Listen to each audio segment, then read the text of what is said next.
Katika msimu wa ligi kuu ya Uingereza yani EPL wa mwaka 2024-2025, goalkeeper aliyeongoza kwa kutoa pasi nyingi za mabao yani assist ni Ederson wa Manchester City akiwa na jumla ya assist 3.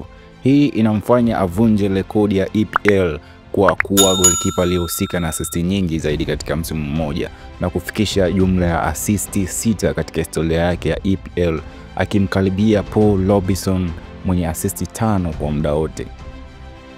Ederson alitoa assist yake ya kwanza msimu huu mnamo Septemba 2024 katika mechi dhidi ya Brentford alipompasia mpira Erling Haaland aliyefunga bao la pili katika ushindi wa mabao 2-1.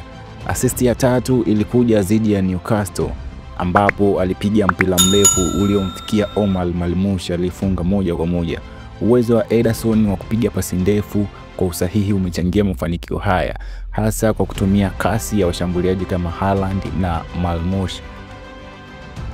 Golikipa mwingine aliyetoa assist nyingi msimu huu ni Mark Freken wa Brentford ambaye alitoa assist kwa Neal Maupay katika mechi dhidi ya Manchester City. Hii ilikuwa ni assist ya pili kwa Freken katika EPL, akijulikana kwa uwezo wake wa usambazaji wa mpira.